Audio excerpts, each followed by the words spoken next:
Strickland with Verizon is also on the call.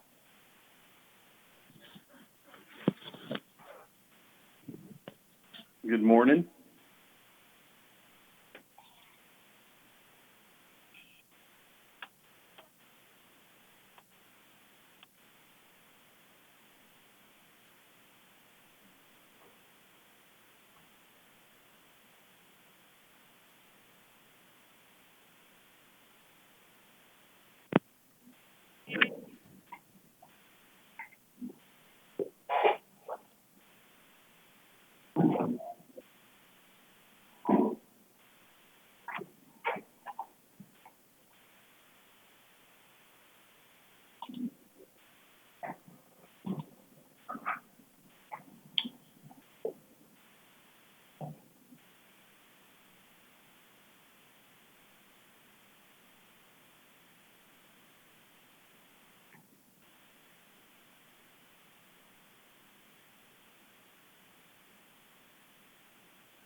Good morning, everybody. This is Lindsay Downing, Board Clerk. Morning, Lindsay. Good morning.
Check, check. This is the auditorium.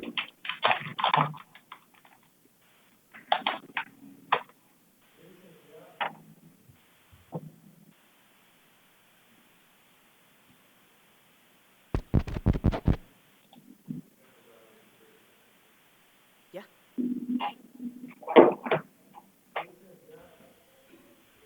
Try again. Jason and Jeff, can you hear me? Yes. Okay, I have Yep, good morning. good morning. I have a mask on, so if you can't hear what I'm saying, let me know, and I will, I'll enunciate, so to speak. So, Sounds good. so Jason and Jeff, are you both on the line just for roll call purposes? I'm on the line. Okay. Jason Meyer's on. Okay. We will now call the May 4th, 2020 This meeting is being recorded and/or transcribed. Gets me every time. We will now call the May 4th, 2020 Board of Public Works and Safety to order. Are there any announcements or presentations, Chris? No, if you don't mind, can we take a roll of all city staff that may be on the call? Sure, so I'll rattle these off, and if there's others, let me know. Jason Taylor, are you on the line? Yes, I am. Jason and Jeff are both on the line. What other staff members, could you just call yourselves out if you're on the line? Sarah Sandquist. Okay, Eric Pessel. okay, Ed Gephardt. all right, Tammy Houston. great. Lindsay Downing. Okay. Anyone else? All right, we will move on to the consent agenda. There's a request to review the previous meeting memorandum minutes of April 13th, as well as a request to approve accounts payable register. Is there a motion to approve? So moved by Jason. Moved by Jason. Is there a second? Second by Jeff. Second by Jeff. All in favor, please say aye. Aye. Aye. Motion passes unanimously. Moving on to our resolutions, we have a request to approve a supplemental agreement number 1 with CHA Consulting for Southeastern and Cynthia Ann Road Roundabout Design Services. Jason? Hi, Jason Taylor, Director of Engineering. Before you is the request for the approval of the supplemental of the road, the Southeastern Parkway and Cynthia Ann Road intersection improvement. This is for the additional right-of-way properties. In the initial process for developing the scope, we were trying to minimize the amount of impacts we had. But as we've developed the plans further, we have come to the conclusion that there will be an additional 2 parcels that are needing to be impacted as part of the project. Okay, any So questions I'm for Jason? requesting. No. Seeing none, is there a motion? Motion approved. Motion by Jeff, is there a second? Second. Second by Jason. All in favor, please say aye. Aye. Aye. Unanimous pass. Item 8, Resolution 050420B, request to renew enterprise license agreement with Environmental Systems Research Institute, ESRI, for GIS software. Tracy? Good afternoon, everyone. This is our annual request to continue and renew our enterprise license agreement with ESRI for our GIS software. This basically is licensed and offered by ESRI as a sole source. It is also on a state contract, a state UPA, but this is the software we use for all our geospatial information, all our map services, a lot of our tracking data. This covers basically the full suite of products offered.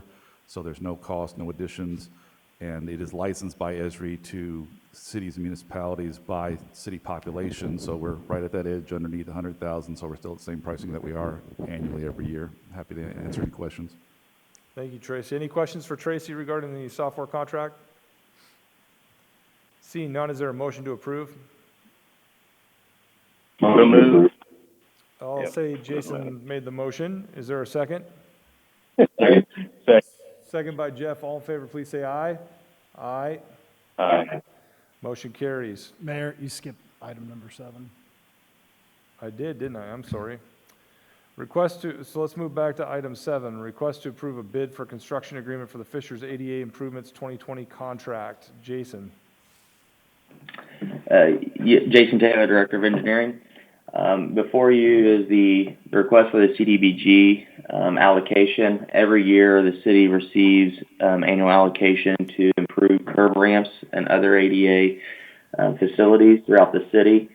And we have we have pushed the amount that we have received annually for the past 3 years so that we can have a larger contract and be able to address more of the holistic approach and tie this together with the same timing as our resurfacing contracts. So I am requesting that the board approve the resolution as submitted. Okay. Any questions from the Jason or Jeff? No. No. Seeing none, is there a motion to approve? Motion to approve. Motion by Jeff, is there a second? Second. Second by Jason, all in favor, please say aye. Aye. Aye. Aye. Unanimous. Next is a request to renew, this is item 9, I apologize for skipping over item 7 earlier. This is R050420C, request to renew enterprise license agreement with Microsoft. Tracy? Hello again. This is also an annual request we enter into with our reseller, typically a 3-year enterprise license agreement that covers basically most Microsoft server products and all Microsoft client licensing that allows basically desktops to talk to servers. But this comes at a considerable savings to the city versus purchasing the necessary software on its own. It covers literally the gamut from Microsoft Office, email, Microsoft server clients, SharePoint clients, a vast majority of our connectivity. Those that are seeing the board action form, there was a slight cost increase, and I'll explain that real quickly. The way this is priced out, it is a 3-year contract, but annually they have what they call a true-up process where we will adjust license counts and software included in the software agreement. So this year we did have we're seeing an increasing use in Microsoft Power BI, some additional costs there, and particularly with the COVID-19 situation, we've added on some audio conferencing like we're using right now with Microsoft Teams. So just with some additional staff and some additional licensing, that's why there's a slight cost increase, but we have adequate funding in the annual operating budget to cover that difference, and that's an annual exercise where we adjust it as needed and appropriate. This is also a Microsoft the ELA is Microsoft Suite is available on a state QPA, but we actually use a different reseller where we have found actually better pricing than the state's getting. So happy to answer any questions. Questions for Tracy? Seeing none, is there a motion to approve? Motion approved. Motion by Jeff, is there a second? Second. Second by Jason, all in favor, please say aye. Aye. Aye. Unanimous. Thank you, Tracy. I assume you're up again for our annual request to continue use of Verizon wireless services? Yes, sir. This one is actually a bit more of a process that Verizon uses internally. This is not actually a purchase order, but Microsoft likes to, or Microsoft, I apologize, I'm thinking on the previous item. Verizon likes to have a contract in place, paperwork in place, that just specifies each customer is agreeing to maintain up to a certain dollar amount and a certain line count. This does not obligate the city to maintain this dollar or these line amounts. It just allows us to continue to use Verizon services as we choose to, where appropriate, by both civilian and public safety staff. So this is just, again, an annual exercise to get signatures to make sure we're able to continue to have Verizon service. So Tracy, on this item, are we getting reimbursed from the county for our public safety? Yes, sir. Okay, all right. For those on the call that may not be aware, but there is a new funding opportunity where we are combining particularly public safety communications expenses just to leverage buying power and to also ensure that all agencies and even volunteer groups within the county can have the same equipment and same services available. So this would fall underneath that reimbursement. Great. Any additional questions from Jason or Jeff? No. No. Seeing none, is there a motion to approve? So moved. Motion by Jason, is there a second? Second. Second by Jeff, all in favor, please say aye. Aye. Aye. Unanimous. Next is a request to purchase VMware NSX Data Center. Tracy. I think this is my last one. Thanks again, everyone. This is actually a new software request. Without getting too technical, we are a VMware shop. We've been a VMware shop for over 10 years. This is just adding an additional license that will allow us to further secure and expand our adoption of cloud technologies where appropriate. The buzzword would be that this is a hybrid cloud approach, which we are already doing. This just allows us to do it better and extend it further. A major goal of the 2020 IT budget this year is to flip from a CapEx to an OpEx approach on maintaining certain infrastructure. So this, in essence, is virtualized security and networking that allows us to have cloud services, obviously off-site with other providers, but still secured and available and appearing as if they are here.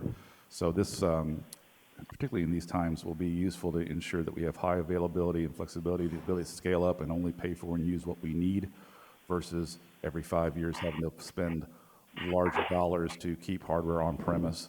So this is the first step of that project that we hope to have completed this year. We are already a registered VMware shop, as I stated, so this pricing is through our current reseller. Happy to entertain any questions. Questions for Tracy? Seeing none, is there a motion to approve? Motion approved. Motion by Jeff, is there a second? Second. Second by Jason, all in favor, please say aye. Aye. Aye. Item is unanimous. Thank you, Tracy. Item 12, Resolution 050420F, request to approve matching grant agreement with INDOT. Jason.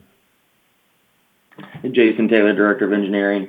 Every year, NDOT has a grant program to provide funding to the cities and towns and counties across Indiana. As part of this matching grant, there is a commitment by the city to make a financial commitment to match exactly what we receive. We requested $1 million for the 96th Street project. That is from the future trail over to the existing Lantern Road roundabout.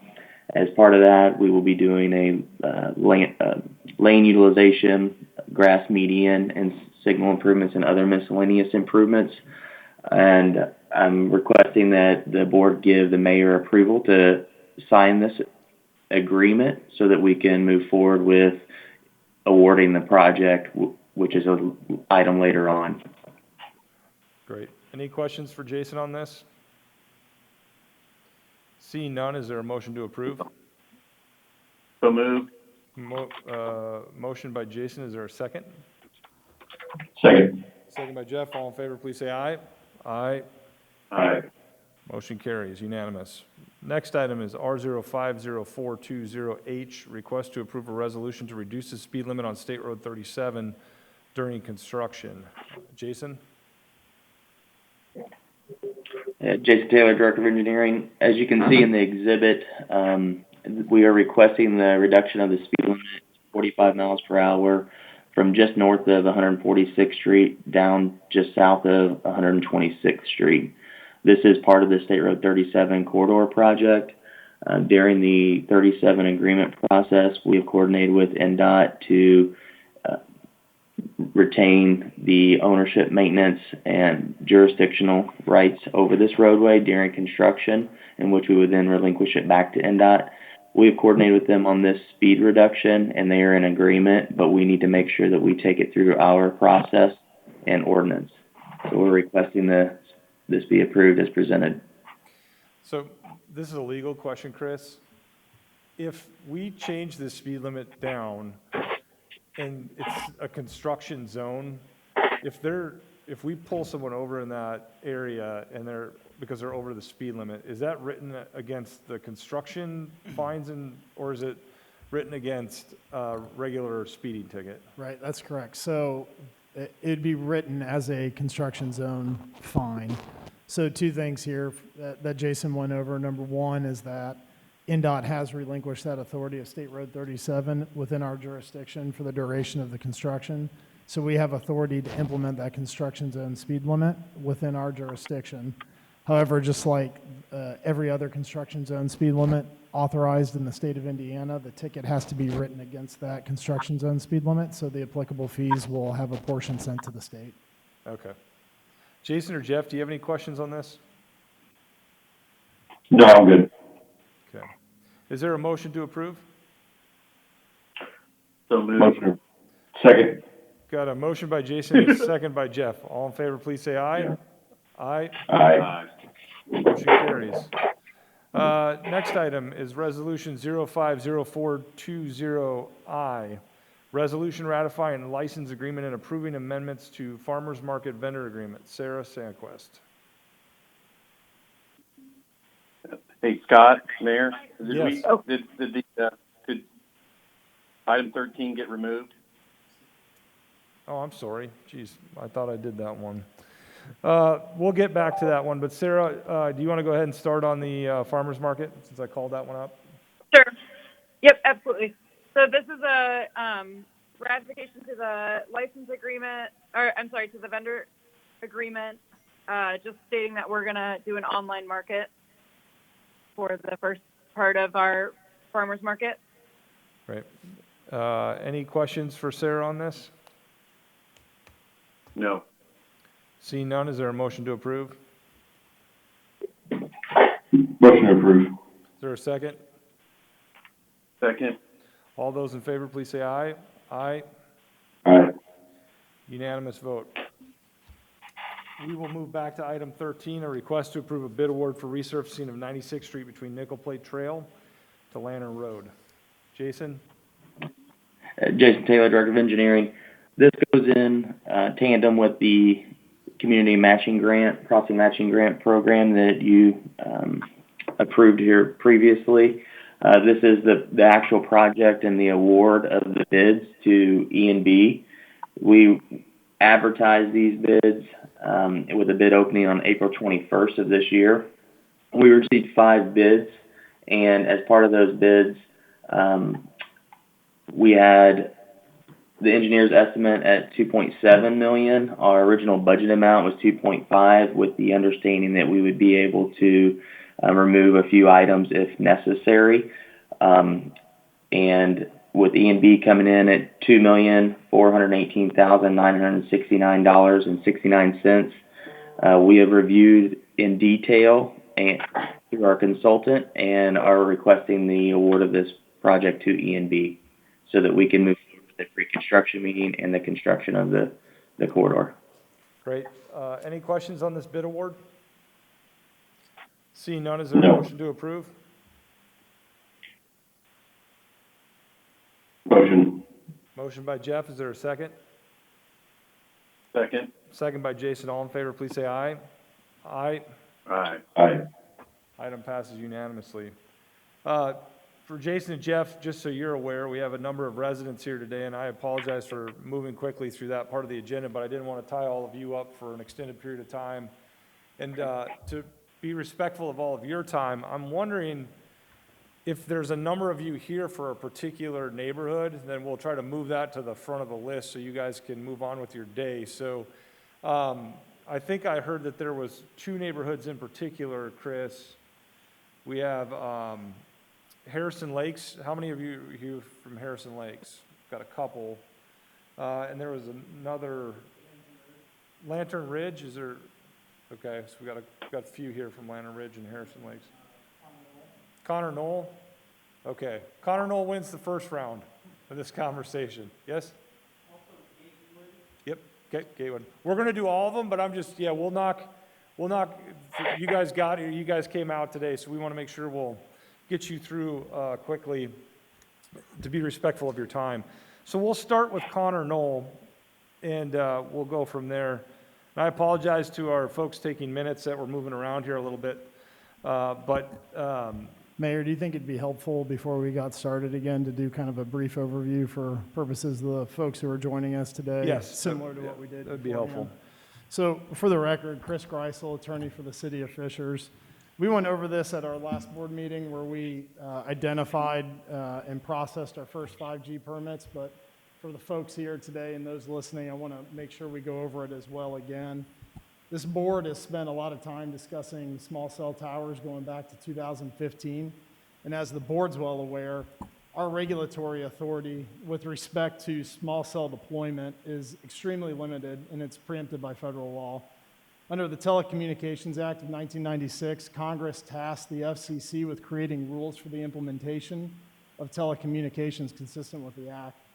So to avoid a patchwork of state and federal laws governing RF emissions, Congress preempted local communities from regulating the siting of wireless transmissions based on health concerns. Accordingly, the city must rely upon the FCC to ensure that the RF standards and the emission rates provide adequate safeguards for the public health and safety. So again, the city is federally preempted from considering health and safety of this technology. In Indiana, the placement of a small cell facility and the supporting structure in the public right-of-way is considered a permitted use, and it's exempt from local zoning review if certain requirements are met with respect to height and placement. With respect to the construction and the placement or use of the small cell facility and the associated supporting structure, the city is generally prohibited from limiting the placement of small cell facilities by separation distance, maximum height limitations, imposing unreasonable requirements regarding the maintenance or appearance of the facility, prohibiting an applicant from locating a small cell facility, wireless support structure, or utility pole in a residential area, and/or limiting the duration of any permit that is granted. Through the federal and state mandated shot clocks that we have to abide by from federal law and state law, the city is required to process a permit for the construction of a small cell facility within a very tight window. We have a 10-day review process to review the completeness of an application, and then we have 45 days to review the contents of a permit, otherwise they're deemed approved.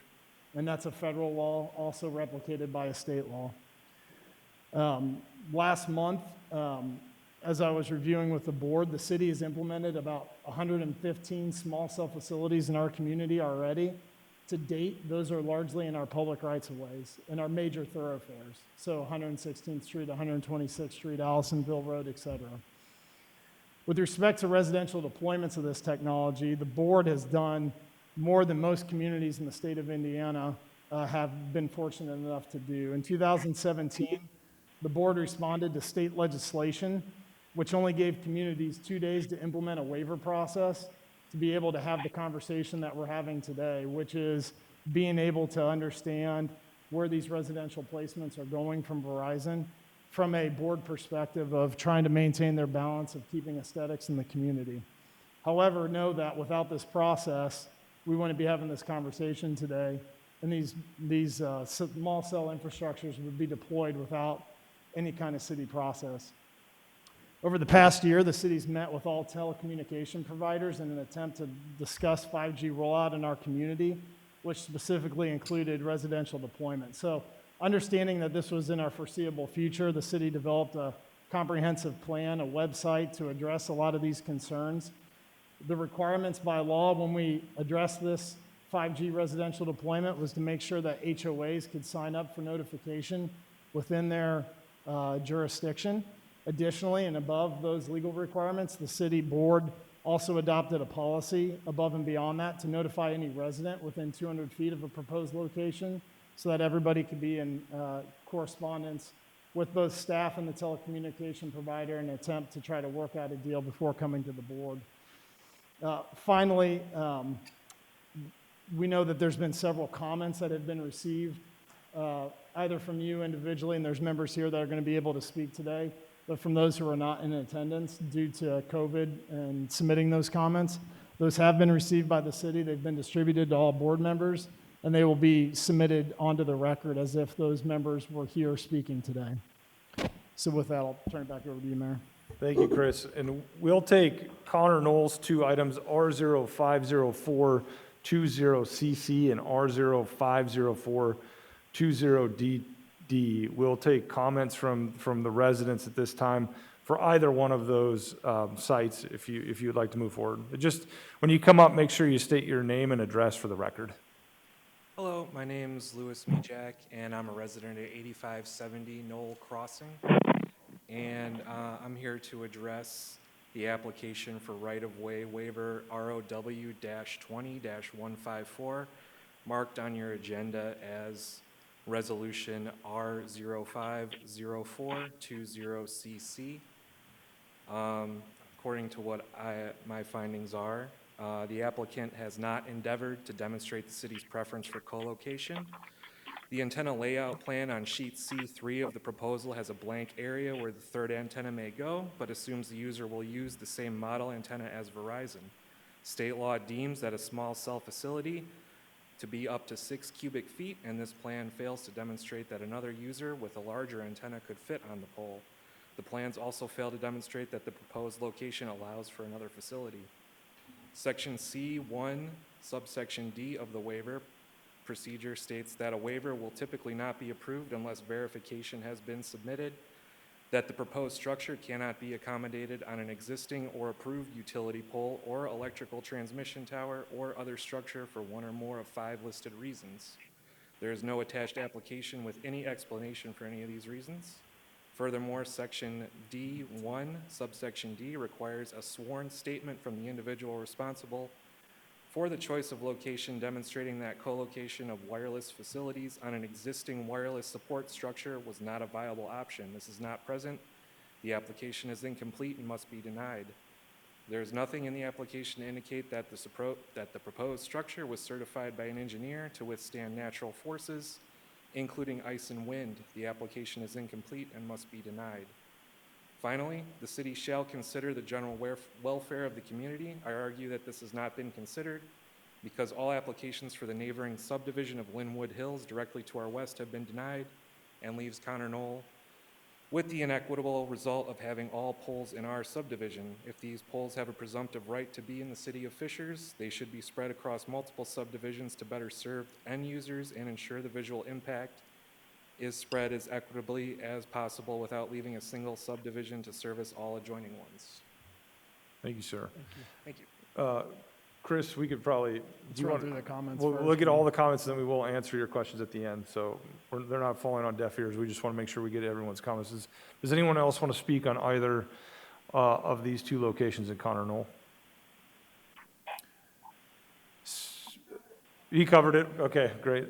So Chris, do you want to talk about the application in regard to the requirement to show whether or not they exhausted co-location opportunities? Sure. Jason, I think maybe you could touch on this a little bit with respect to Verizon's application, and if there's a representative on Verizon on the line, it would be helpful to understand the locations that you provided for Connor Knoll and your inability to co-locate. Yeah, this is Jason Taylor. Leonard Strickland with Verizon, are you on the call? Yes, sir, I'm here. Leonard, can you speak a little to the comments that were made about the co-location and the process that Verizon and the engineering department have kind of coordinated through the details? I'd be happy to, and also we have a couple other people that on the phone as well that could answer any more additional questions that staff may have. But again, thank you for this opportunity. What happens is our RF planning department comes up with a set of coordinates. We send a team out. The teams take a look at those set of coordinates and try to find viable candidates for us to mount our wireless equipment to. That could be an existing utility pole, whether it's owned by the power company or whether it's owned by another telecommunications company such as AT&T. They have a lot of utility poles in the area, and I'm talking the standard wood lighting type poles. We also work with the city, such as Fishers. If there's other lighting that's present that we can identify to use those types of lighting structures. Now, while we may identify a potential candidate, which could be an existing pole, that pole still has to be swapped out to be able to support our equipment. Those poles do go through an engineering phase where we do structural analysis, and that's usually by the power companies. They do wind loading, structural loading, et cetera, to make sure that those poles can support what we have planned, and then they'll pick the pole that's most appropriate. If it's a lighting structure, whether it's metal, I'll go with that real quickly. We do work with, again, the pole manufacturers as well as professional engineers that are licensed within the state of Indiana, plus the pole manufacturers themselves, to come up with a viable solution that will structurally support the equipment and meet the applicable wind loading, environmental loadings, erosion controls, et cetera. That also does include the below ground structures. We use a concrete reinforced superstructure to mount those poles to, so then that way we do meet all the applicable rules and regulations required for that. When Verizon has identified a location and we've identified a candidate, we prepare that in a spreadsheet. Then we then sit down with the city engineering department and we work through that process. We identify if that is a viable candidate. Will that candidate work? Is that candidate in the right of way? So there's a whole series of checklists that we go through that we work with the engineering department to make sure that we are maintaining all the rules and regulations required for that. And then we are, and Fishers, I will say, is definitely leading in this market as far as the type of feedback that they do solicit via the website, informational pages and stuff like that that are available. Prior to the pandemic, we were preparing handouts that could be left at the engineering department as well as the Public Works and Safety Department that kind of answered some questions and set stuff up for that. But in light of the situation we have right now, Fishers has done a fantastic job of putting up an informational website. We also do have various industry-leading documents that we would be more than happy to share with the city as well too, so that those can be incorporated into that. But again, what we do is we'll sit down then and we'll review those locations. We'll review to make sure that they're compliant with all federal, state, and local rules and regulations, and then that's how we proceed forward with then moving into the candidate selection process, candidate approval process, and then bringing it before Public Works and Safety to review. And as we demonstrated last meeting that we had, we're very open to feedback, suggestions, and solutions, and we do work very closely hand in hand to make sure that at the end of the day we have a project that will be able to move forward successfully and meets all the requirements. Sorry if I went through that quickly, but I hope that helps. Drilling down specifically, I think this gentleman's questions are whether or not you met the statutory requirements of the application. And the question being, is there proof that all co-location opportunities were exhausted? I think that's I guess, so the question is, has that been done to the satisfaction of state law regarding these permits? Circling back to that, many times there may be a utility pole that, I'll use like Duke Energy as the power company. There may be various poles within the area, but based on their locations or their proximity to where we need to be at, those poles are not valid candidates. Sometimes they're transmission lines, and we cannot mount to any utility poles that are in main transmission lines. And then also there's various apertures and equipment that the power companies will have mounted to their poles, transformers, fuses, and such like that. And we can't mount to those poles either.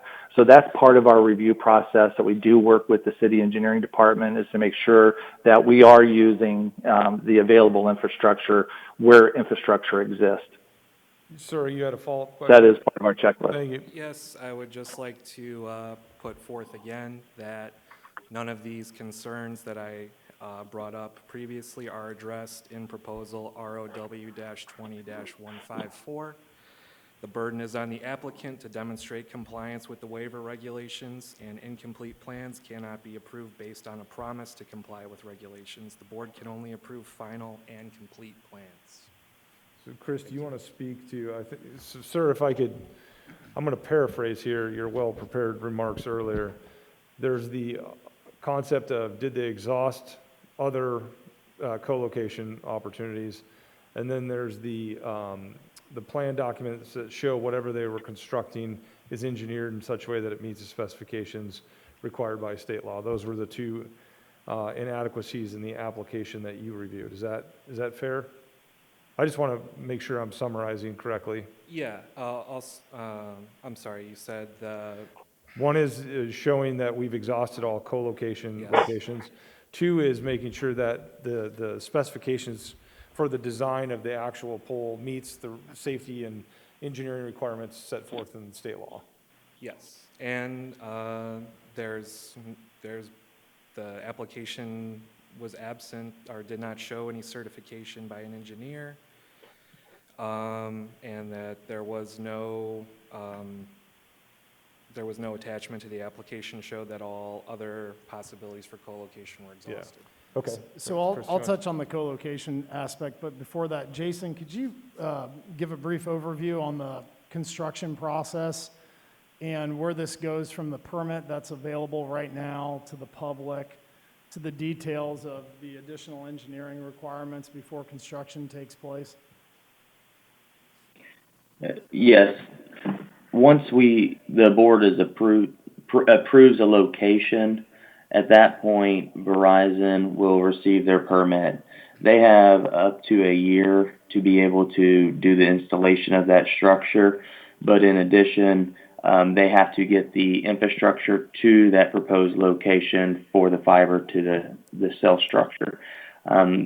They anticipate, and Leonard, if I state something that is a little off, please let me know, but the structure would probably be 60 to 90 days before it would actually start being someone to see construction is occurring.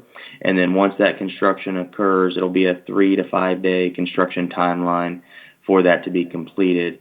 After that is whenever Verizon intends to have the infrastructure come from the main arterial, whether it be 131st in this case, up through the neighborhood to the proposed locations. And at that time, we don't have a timeline on what that is.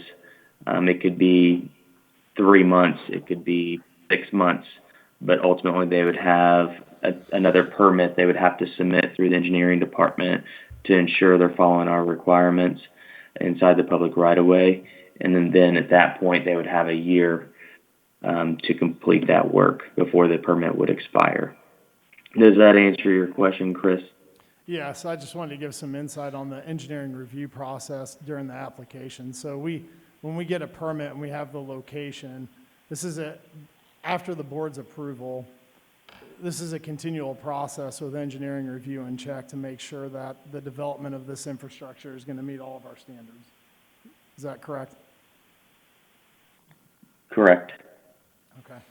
At some point in that submittal process, Jason, do you require an engineered stamped set of plans for the pole itself by a certified engineer?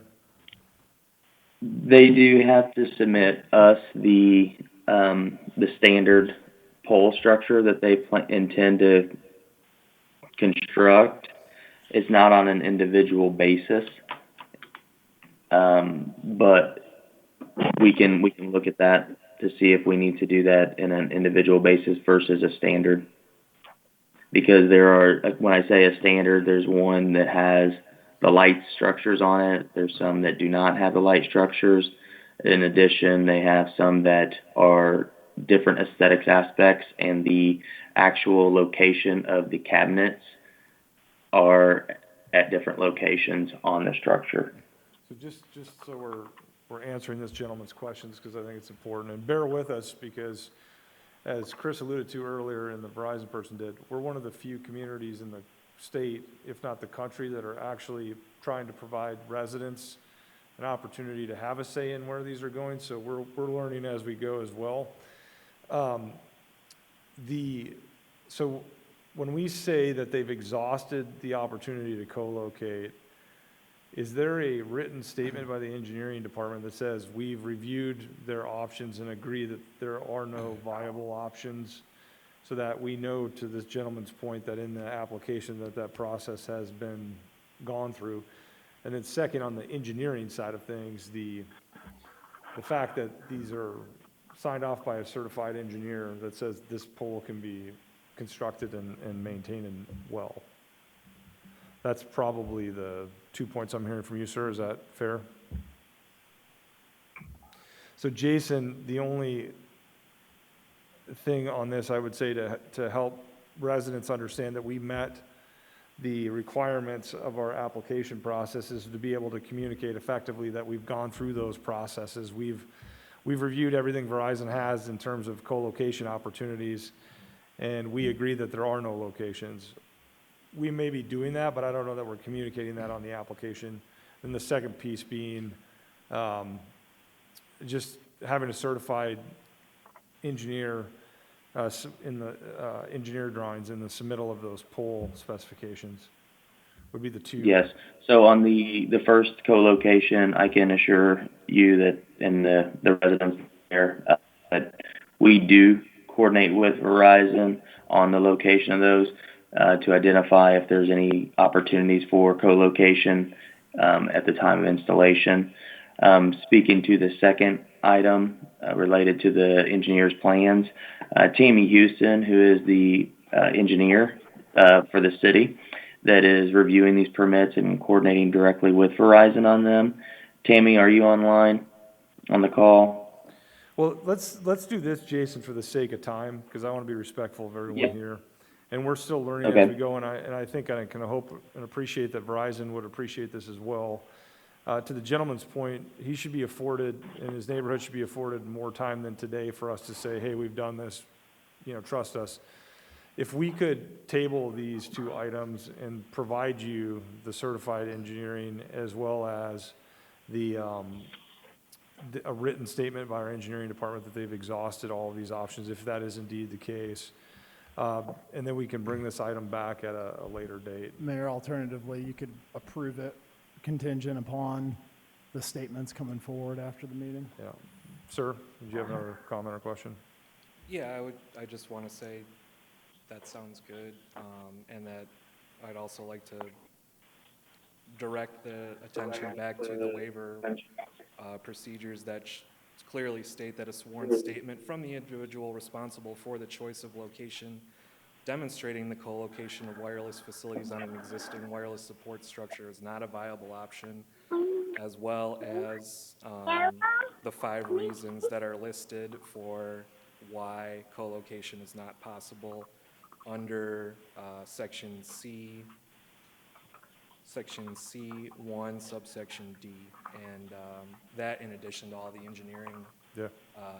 I think that's a fair concerns. request, and I appreciate you highlighting it. And for the residents here, just know we will get you that information prior to approving any of these cell tower sites. So we'll table these items and bring it back. And in fact, I assume this is consistent with all of the permits on here today. Is that correct?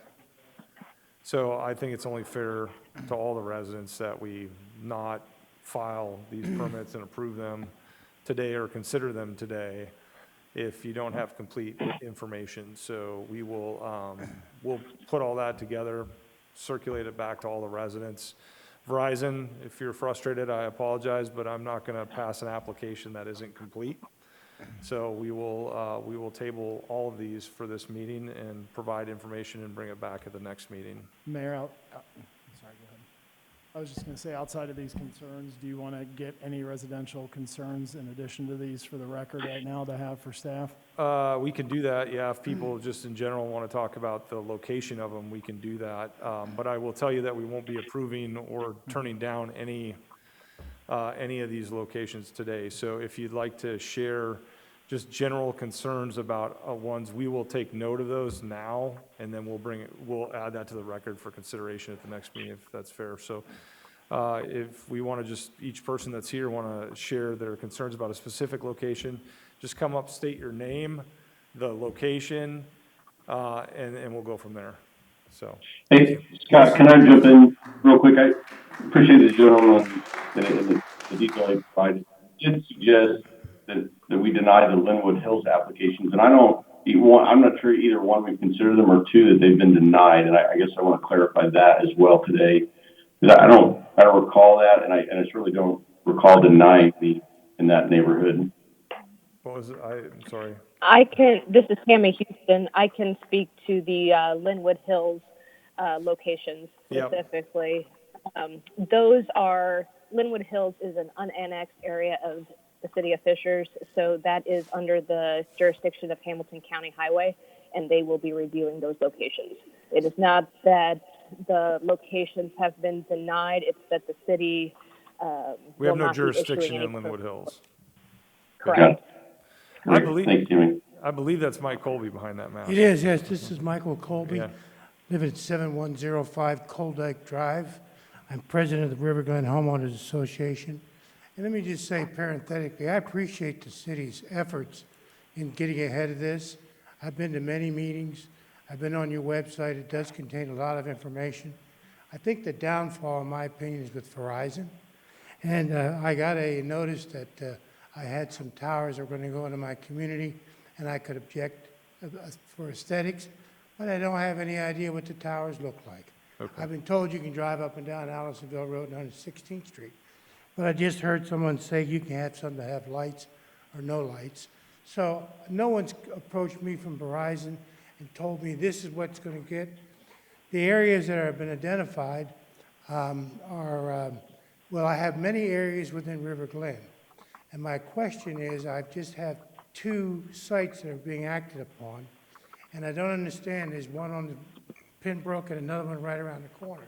Why are they piecemeal? Why are they just not doing the whole thing? The other thing is I have a set of covenants that require my residents to submit an architectural application because we control a great deal of what goes on out there in the way of things that happen in the community. It's a form that's submitted. We get reviewed, and we ask if we get documentation to support that. I'd like to have Verizon do the same thing, either their form or our form, but just let us know what's going to happen. The locations where they're talking about putting them, we don't have any street lights.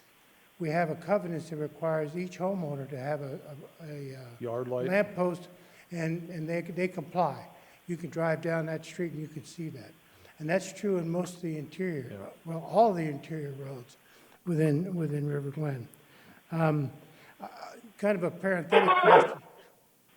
We're going to do Verizon today, so what happens with AT&T or any other service that comes in? Are they going to be able to be co-located on those towers or poles or whatever we're calling them? If so, what's that going to do to the aesthetics? Or are we going to have to live with a plethora of poles? The other thing is you have a 200-foot notice. And I have a private street, Barrington. It's a private drive. And some of the people who live on that private drive were not given notice. So I question why we have a 200-foot notification. Why isn't it the same as you might see when you have a zoning action that's going to take place, where you have to give public notice? And as I said, I would like to have Verizon reach out. We have a very active homeowners association. I have committees, block captains, and Verizon, come talk to me. Thank you. Thank you, Mike. We will make sure they follow up. In regards to your covenants, I'm not the lawyer up here, but if the federal government is tying our hands, I'm pretty sure they're going to tie your hands at the local covenant level. But that being said, Verizon has been, from what I've seen, willing to work with neighborhoods, and we will encourage them to reach out to you and work directly with you. So thank you for that, Mike, for River Glen. Anyone else that would like to share their specific Gatewood, if you'd like to, not that your name's Gatewood, but your neighborhood, feel free to come up and share your concerns. Thank you, Mayor, members of the board. My name is Carson King. I'm at 10927 Gatewood Lane. I'm here in representation of 5 of my neighbors in Gatewood. If it is possible to bring up the exhibit on screen for R050420II. It's under Gatewood. This is under Gatewood.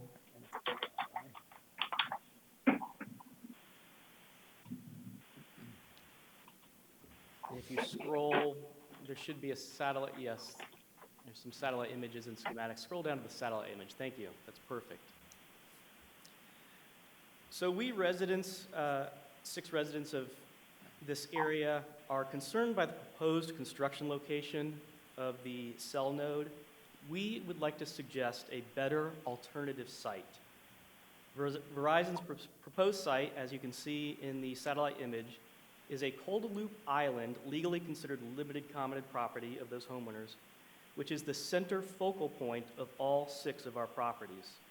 All 6 of our houses encircle Verizon's proposed site, and the cell structure would dominate our front yard views. Aesthetically, we think this is a very poor choice of location affecting several of us. We are proposing an alternative construction site located only about 150 feet away from Verizon's current proposed site.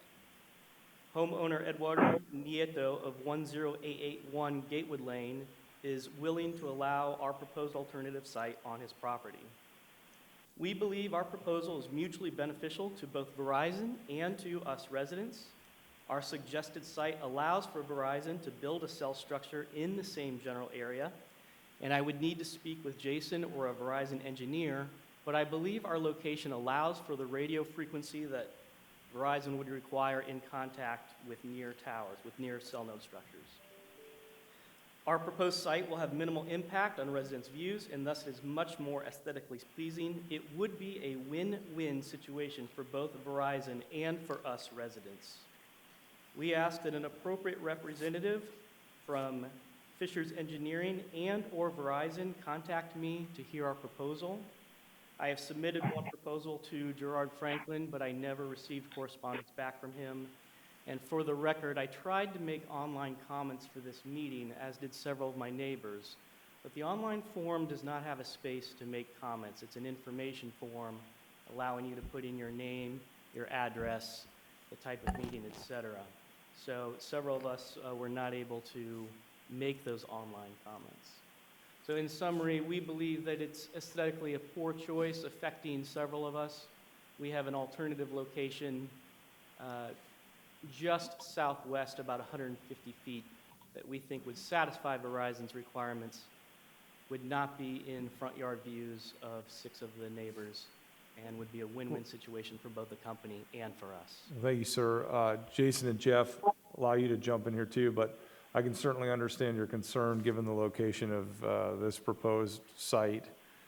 And I would encourage Verizon and my staff to work directly with the residents of Gatewood and see if we can't come up with a better solution than this one. I don't know, Jason and Jeff, if you have a different opinion on that, but this one seems like there's got to be a better solution than this. Yeah, I concur. So, and I apologize for the lack of response from our staff as well. That's unacceptable, and we'll rectify that as soon as we get done with this meeting. Other questions for other neighborhoods?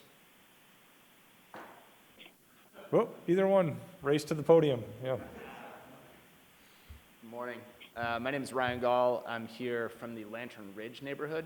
My address is 8798 Randall Drive.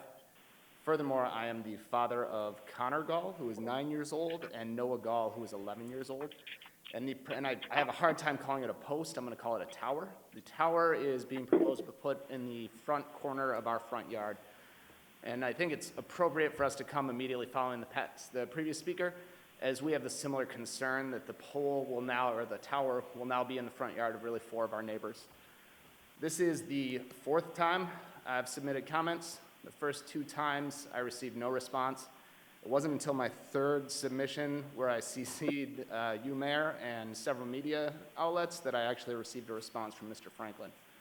We received a follow-up response this morning from him that our proposed alternate location that is about 100 feet to the north would not be Verizon's preferred site, and it would not provide them optimal coverage. We have a cul-de-sac about 100 feet to the north that is poorly lit and not in anyone's yard. There's actually a vacant lot there. Where we propose the tower would be better suited so it wouldn't be looming over my children where they sleep or where they play during the day. So you're recommending, sir, like where the pickup truck is there, or the Yep, vehicle? right there. Okay. We also proposed a second tower. We're a small 50-lot neighborhood with 1 entrance. There's a light post at that entrance, and similar to the other neighborhood, we have no light posts in our neighborhood as well. We all have in-yard towers, or in-yard posts. We proposed both those. Verizon turned them down. Didn't receive anything until 8:30 this morning, despite submitting comments last Tuesday.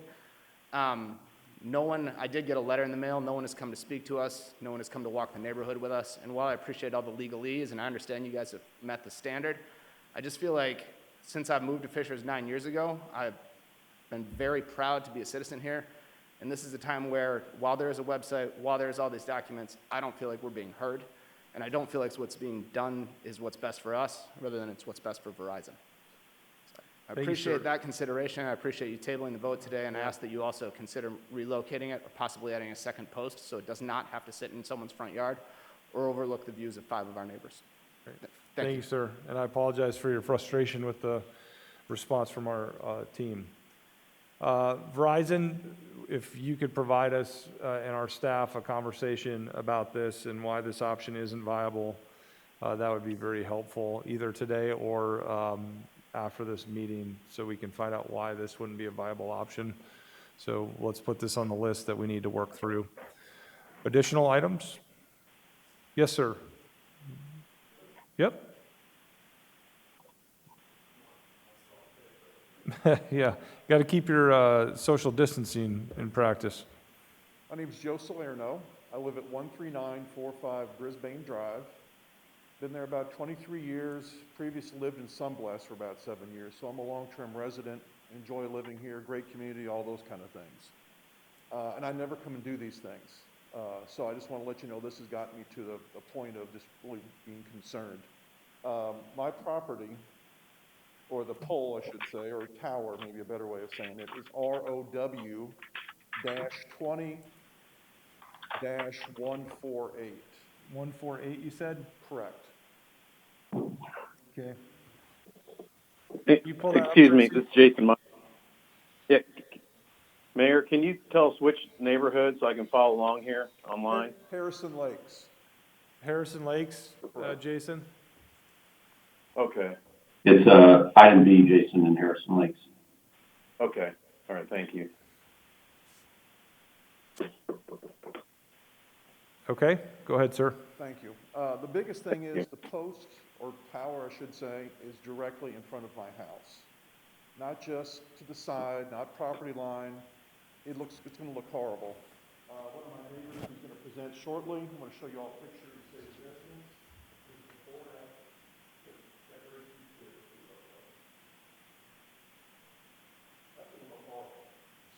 suggestions. Scott, we can't hear him.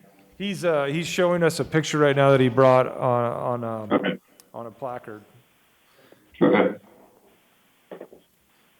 Demonstrating that it's, for the most part, directly in front of his home. Sure. That is going to kill my property value. I would not want to buy a house like that. I'm sure you don't want to have one in front of your home like this as well. I took a picture, which I'm not going to show you, from my office. You can see 141st Street directly through there. Now, how that fits in and everything, I don't know. But over on 141st Street, on the opposite side, there's a church and there's a swim club. Can they be transferred over there? Also, a couple streets over is Allisonville Road. So just want to make that comment to you. So on this one, and Jason or Tammy, maybe you could. We had an initial location and then a revised location. Can you talk us through the change in location on this?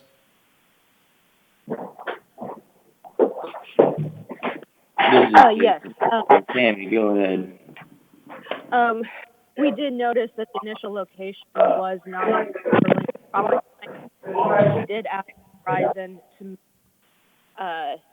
north to the property line, and I believe you can see there is a revised map that shows that new location to be on a property line rather than centered on the property.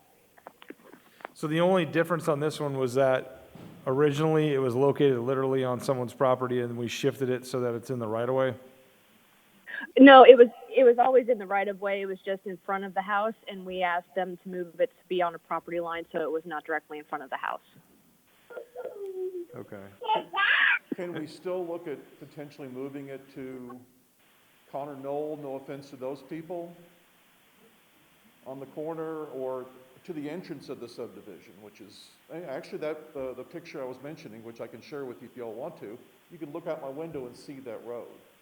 Gotcha. Well, yes, we'll look into that, sir. I appreciate it. I'm gonna look through here, make sure I don't have any quick questions. I've noticed that apartments don't have, I was looking at commercial facilities and apartments don't have the towers. Is there any reason for that? I would only say that my experience with this, and Chris has been in these conversations, each telecom has their own plan for how they're going to deploy this infrastructure throughout their community based on line of sight, infrastructure needs, demand, all of those things. And that's really what's driving this more than anything. And so each utility is going to have a different game plan, a different strategy. It's not even keeled across the whole community. It's all going to happen at once. It's sporadic, to say the least. I don't know, Chris, if you have anything else. So there isn't it's not as logical of a pattern as one would think. And we've seen a number of them already in the commercial corridors because that's what they could do initially. But now we're starting to obviously see them move into residential areas. And which neighborhoods they pick is completely dependent upon their business model and demands and things like that. So, Well, thank you. I yes, appreciate thank you for your listening. consideration. We'll continue to work on this. We have another individual? Yes, sir. Yeah, my name is Todd Myers. Todd Myers, I'm at 13956 Brisbane. I'm directly across from Mr. Salerno here. Yep. I wanted to follow him while the topic's still fresh. And I appreciate most of my questions were answered by city attorney here at the opening. Did the city provide any resources for their officials to go out and vet the sites that Verizon selected? So Jason and Tammy can talk about this, but we do have engineering staff that work directly with Verizon to work through the issues of these sorts. So when we get these permits, our team is reviewing them and we're trying to figure out better solutions immediately as well and trying to figure out if there's better places to put these than what they're currently trying to do. Okay. So we do go through that process with the staff that we have in-house. Okay. I would like to add also that, what Mr. Salerno was mentioning is that 141st Street is only another like 150 feet from the current revised location. And looking at the map, I don't see any along 141st. So what is the reason why they would not consider using 141st since that is a thoroughfare? I think that's a question that we can pose to them to answer before we consider this at the next meeting. Okay. I mean, we'll get those answers and have them provide those prior to our next meeting. Okay. All right. So I just wanted to check a couple other things here.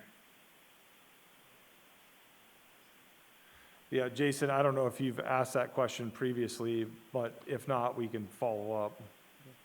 So there was a meeting prior to this that considered maybe the first battery of permits. That's correct. How many of those were moved or repositioned or denied? 3 were denied. Out of how many? 28. Okay. How many were repositioned? I don't know how many during staff review got moved around. I don't know the answer to that specific number. Okay. Okay, well, I think you've answered everything I've got. Thank you. We'll get you some additional answers to your question, sir. Thank you. Additional comments, concerns? My name is James Beatty. I'm at 12668 Fuller Court in the Lantern Ridge subdivision. The first thing I want to say is I think the other residents of Fishers, Indiana, owe a debt of gratitude to the people who had the courage to show up here this morning. I also want to say, Mayor, I want to thank you for recognizing that you have a problem in your administration with communication. There's been a failure of communication here, and I don't know if it's been a failure of incompetence or one of design, but I want to know what is, we talk about the next meeting. I called Mr. Geisel twice myself and got no response. I've had, which I don't appreciate, Mr. Geisel. I've had conversations with Gerard Franklin. They've been nice conversations, but again, we get an email at 8:30 this morning when the meeting's at 10. I mean, that's just not really acceptable. And so what I really want to make sure of, because everyone has brought up some great things, the most notable being that the applications are not complete. We want to work with the city. We've tried to work with the city. We've been totally ignored. So when we talk about moving forward here now, what is the plan? I keep hearing we're going to, at the next meeting. Are we going to get contact from Verizon? Are they going to contact us? Is the city going to contact us? I don't feel comfortable, even from what all I've heard here today, that there's going to be the proper communication that's necessary to bring about what everyone is trying to get accomplished here today. So what is? So we will, from the city's perspective, we will communicate all the information that we have. We'll stay in touch with individuals and neighborhoods around the pending permit. We can't control what Verizon does or does not do in terms of communicating with the residents. We can encourage that. And if it's not done, then we can take that into consideration as we consider their applications. So I can't commit to Verizon doing one thing or another. All I can tell you is that we can encourage them to interact with the residents and try to come up with the best solutions possible. And that when they come before us, if there hasn't been any conversations, that we will take that into consideration when we discuss whether or not to approve their permit. As for our staff, like I told you before, this is a new process for us, so I'm not going to make excuses. We're going to work through to improve communication on a grassroots level, one by one, and make sure that you're given the information that you need to be able to advocate in an informed way for your community. And then we will continue to perfect that process as we move forward. And so I'm not afraid to slow the process down if I don't think it's working. And right now it seems like we've got some issues we need to work through. And you have my commitment that that's exactly what we're going to do. Well, we will look forward to you meeting your commitment.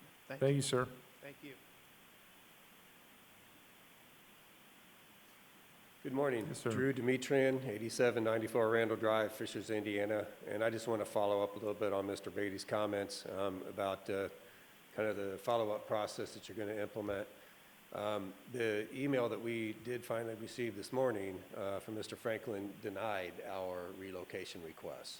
And it basically, was Verizon saying that they just didn't really want to do it, really, was essentially what they said, is that it didn't meet their plan. I think the words that they used, that it was not ideal and that they would prefer to keep the current proposed location. So that to me is a little weak, to be honest with you. I mean, I know from their perspective, it's a heck of a lot easier just to say, nah, that's not what we want to do. That it's going to cost us money to relocate, or it's going to take some more time on our part to relocate. It's just, I guess, Mayor, it's, we in this location have provided two really reasonable alternatives. And, to just deny that without really, I guess, working with us, I just want to say it's just not appropriate. Well, and let me be clear about the process here. When Gerard communicates to you that Verizon has said they're not going to move the pole, that doesn't mean that that's the city of Fishers' final decision on that. That's them saying, we're not going to change our application that's going to be considered before the Board of Public Works and Safety. And then it's our decision as to whether or not we'll accept it. So in some regards, what Verizon is communicating through us, I guess, because we're trying to improve communication, is that, hey, yeah, we heard you, but for whatever reason, we're not going to move, and we're going to go to our day in court with the Board of Works and try to explain why it is that we didn't take any of those options. So I don't want it to be interpreted as, when Gerard calls you, that the city of Fishers has agreed with Verizon to say they don't have to move the pole, because no one on my staff has that authority. That has to come before the Board of Works for approval. And so that's the conversation that we're having here today, and that when we do get into this at the next meeting when the applications are complete, Verizon's going to have to explain why it is that they've submitted this location and why it is that they didn't accept the two or three other options. And then this board, myself and the two other gentlemen, are going to have to make a decision as to whether that's a viable answer or not. So I just want to be clear that there is a distinction here, and that we're not just because we're conveying what Verizon has said to us doesn't mean that that's what we're endorsing. Okay. Well, and that's good to hear, because I would hate to think that they can kind of drive what we're doing within our community here. I'll just leave it at that. We provided some, as I think everybody here has provided some pretty decent alternatives. Sure.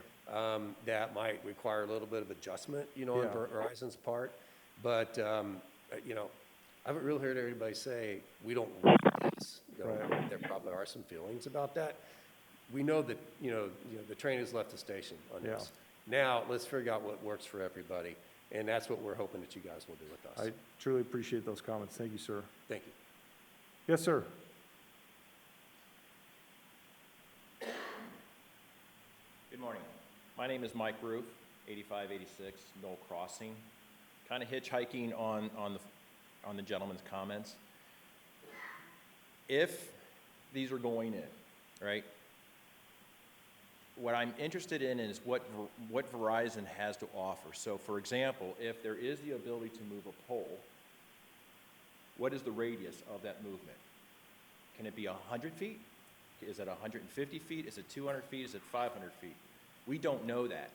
The reason why I bring this up is that if these poles are going in and we have a say in the matter, and thank you very much, we as a community or with the homeowners association, we may be able to come up with those solutions. So as the gentleman had just mentioned, I don't know, it might be 500 feet away, 150 feet away, a couple hundred feet away. We don't know what the parameters is. If they're going in, give us the opportunity to work with you, not against you. So we may find even in our backyard, behind a shed, back in the corner, might work out. Yeah. Might work out for everybody, right? So and thank you for this opportunity, because it sounds as though that this is unique, that we have this opportunity to voice this. So thank you for that.